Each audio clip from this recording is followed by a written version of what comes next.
G'day, let's give Mortol a shot today. So Mortol is a 1 to 2 player puzzle platformer. How many people will lay down their lives to save Mortolia? From March of 1984, this is the first game in the Mortol series, conceived by Benedict Chung, but directed by Jerry Smolsky. And it's the same Jerry Smolsky we saw get their start with Paint Chase. So when I say Mortol is a puzzle platformer, I really want to put a heavy emphasis on puzzle.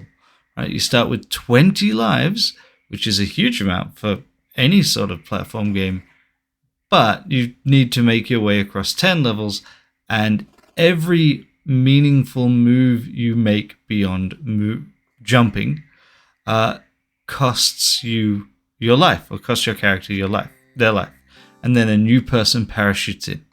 Now, that means that those 20 lives can go really quickly, especially when you're going through a level for the first time. But the game, this is the first game in UFO 50 where you're not expected to finish it in one go, right? The game actually automatically stores your progress for you. And not only does it store your progress, it stores the delta, so how many lives you gained or lost across the whole level. And you can refill your lives, right? So you can refill your lives by killing enemies, but you only get 1 for every 3, and almost every way you have of killing an enemy will also cost you a life. So you kind of need to find a way to take out 3 birds with 1 stone if you want to not go negative on stones. So the main way you're going to get lives is by finding life pickups on a level. And those will be, a number of between 3 and 10 normally, like 3, 5, and 10 is what I've seen. And if you get to know the levels, you can find a route that will let you reclaim generally more lives than you've lost. But first time round, you're probably going to be having a fairly negative delta. One thing that I really wish this game had was the ability to just restart the level. Because when I was trying to work my way through and fix up my terrible runs, what that meant was a lot of restarting to deal with silly mistakes, and I would have to exit the run and then restart the whole game, then from the main menu select to continue my run. Now, to try and put this game into a historical context, from what I can find, right?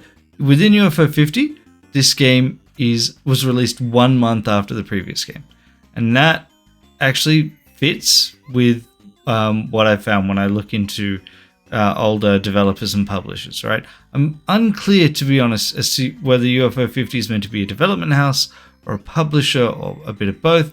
But if you look at the early years of ID Software or Atari, ID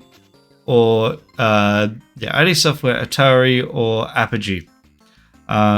Those are all houses where you would literally get 5 to 10 games released a year. It really, games back then were so much smaller in scale compared to now. Scale and resources, everything has ballooned so much in the past 40 years. Then, in terms of mechanics, technically speaking, this is a platform game with lives. No different to the not yet released at the time that this game's release, Mario. But technically, right, this game, there isn't anything in this game that could not be taken as a twist on that. The real difference is, of course, that there's a completely different emphasis on how you go through, right? Obviously, you can lose lives in Mario, but you're not expected to... What am I trying to say? So obviously, in Mario, you have lives, and it's expected that you'll probably at some point mess up. But you can easily get through Mario. That isn't actually a requirement, unlike Mortol. In Mortol, you will die because literally you cannot get over the first jump in the game without using a ritual which will kill someone. So, like, it's just a completely different way of looking at those things. And that, I think, is really actually quite cool of a difference between the two. The thing that really strikes me is like, oh, like there's no way a game would actually have been released like this, is that the game automatically saves for you, right? The game saves your progress at the end of every level. The game saves a delta. It doesn't just save, oh, you've got this. I guess they could have done it as a password system, right? But the idea that a game in 1984 that was available in your home that would actually save your progress for you to tape would seem very unusual. Not impossible, just quite unusual. And that's about it, right? I mean, honestly, even that, you could always say, well, this is, part of a like game collection that's been released. Oh, and also, as always, the game's in widescreen, which is very strange for something released in that, like, in this time frame. But other than that, right, there's nothing in this that strikes me as like impossible or anything like that.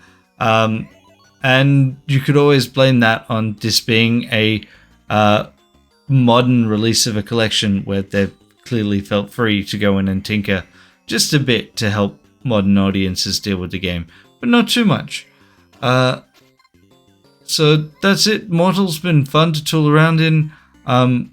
Because it's not built to be done in one sitting, like this might actually be the first one of these games where I finish it. I just have not had a lot of time lately to spend where I've wanted to spend it playing games. I'm going to continue this project where I can. It's just a matter of I'm not going to get the one a week that I was initially aiming for when I started this project, unfortunately. With that, I'll see you next time. Have a good one. Whenever that next time will be, I guess.